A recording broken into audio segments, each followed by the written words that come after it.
Salam persaudaraan dari Bukit Sandar Matahari Nadalaro. Kami menyapamu semua dalam senandung ucap salam dalam Sang Sabda.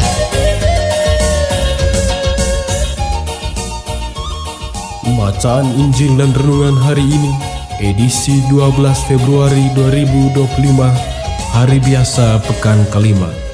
Disusun dan dibawakan oleh Frater Ricky Oke SVD. Selamat mendengarkan.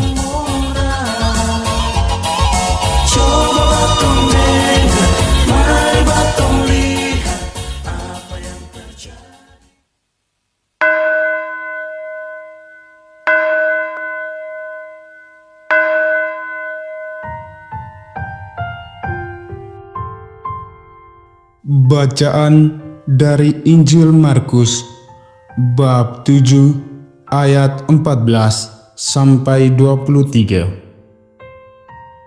Lalu Yesus memanggil lagi orang banyak dan berkata kepada mereka, "Kamu semua dengarlah kepadaku dan camkanlah. Apapun dari luar yang masuk ke dalam seorang tidak dapat menajiskannya, tetapi apa yang keluar dari seseorang, itulah yang menajiskannya. Barang siapa bertelinga untuk mendengar, hendaklah ia mendengar." Sesudah ia masuk ke sebuah rumah untuk menyingkir dari orang banyak, murid-muridnya berkata kepadanya tentang arti perumpamaan itu. Maka jawabnya, "Apakah kamu juga tidak dapat memahaminya? Tidak tahukah kamu bahwa segala sesuatu dari luar yang masuk ke dalam seseorang tidak dapat menajiskannya, karena bukan masuk ke dalam hati, tetapi ke dalam perutnya, lalu dibuang di jamban?" Dengan demikian, ia menyatakan semua makanan halal. Katanya lagi, "Apa yang keluar dari seseorang, itulah yang menajiskannya.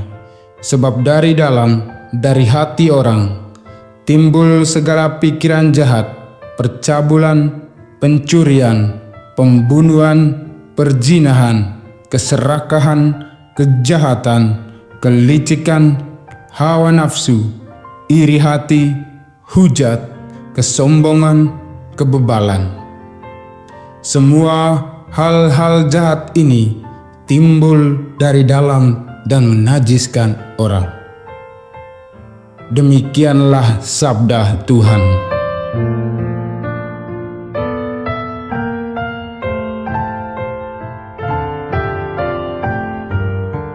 Saudara-saudari yang terkasih dalam Kristus, bacaan-bacaan yang direnungkan pada hari ini secara garis besar menegaskan tentang bagaimana seharusnya manusia bertindak dengan alam semesta dan juga terhadap sesama. Pertama, dalam kitab Kejadian bab 2 ayat 4b sampai 9, dilanjutkan ayat 15 sampai 17, mengisahkan bahwa Tuhan pada mulanya ketika menciptakan surga, langit, dan bumi, Ia belum menciptakan tetumbuhan, begitupun dengan manusia. Akan tetapi banyak mata air yang meluap dan membuat bumi atau tanah menjadi basah, sehingga dari tanah yang basah Tuhan mengambil sedikit dan menciptakan manusia. Ia lalu meniupkan nafas ke dalam hidung manusia, dan hiduplah manusia. Tetapi sebelum manusia itu hidup, Tuhan telah menciptakan tumbuhan sebagai makhluk hidup yang nantinya menyokong kehidupan manusia di bumi. Dan manusia tersebut hidup di sebuah taman bernama Eden sebagai rumah kehidupan bagi manusia. Hal tersebut dikarenakan di taman tersebut Tuhan telah menjamin kelangsungan hidup manusia, namun dengan aturan bahwa untuk pohon kehidupan yang ada di tengah taman itu hendaklah tidak boleh dikonsumsi oleh manusia. Dan ketika manusia melanggar, maka pastinya akan mendapat sanksi. Sebab kalau ada aturan, berarti harus ada sanksi. Dari kisah di atas dan juga berdasarkan bacaan Injil yang kita dengar, menegaskan bahwa Allah sebagai sumber instrumen dan juga alam sebagai instrumen penyokong, pembentuk dan pemberi kehidupan bagi manusia, pada akhirnya mampu memberi kehidupan dan juga mampu merenggut nyawa manusia. Dosa ini, iklim berubah tidak menentu. Panas berkepanjangan, hutan adat dibabat, kilang-kilang minyak hidup, hutan lindung hilang lenyap, timbullah banjir, longsor, abrasi, kekeringan, gempa bumi, dan lain-lain. Inilah fenomena neraka yang diciptakan oleh keserakahan manusia. Barangkali ini juga mungkin disebabkan ketika manusia memakan pohon pengetahuan. Manusia dipenuhi pengetahuan dan segala sesuatu dirasionalisasikan. Pertanyaannya, apakah Tuhan dan alam akan mengusir manusia dari taman bumi Eden?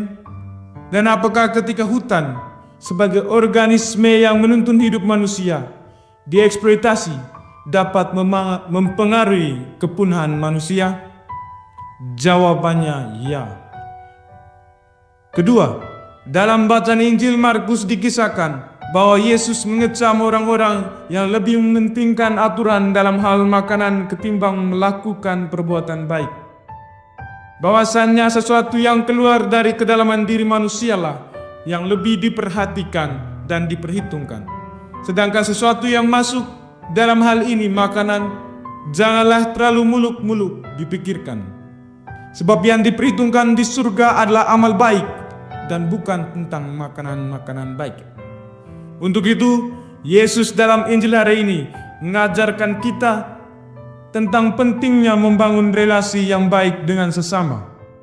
Relasi yang baik itu dimulai dari dalam diri kita, tentang pikiran dan perkataan, serta tindakan kita, sehingga ketika kita bertemu dengan sesama kita, kita tidak menajiskan dan mencelakakan sesama kita.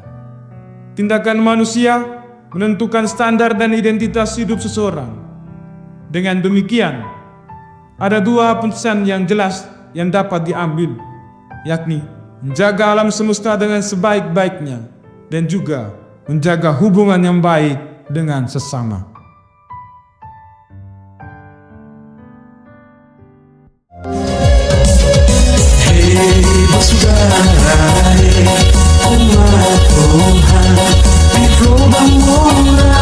Sahabat-sahabat pencinta Sang Sabda, kita baru saja mendengar bacaan Injil dan renungan edisi hari ini.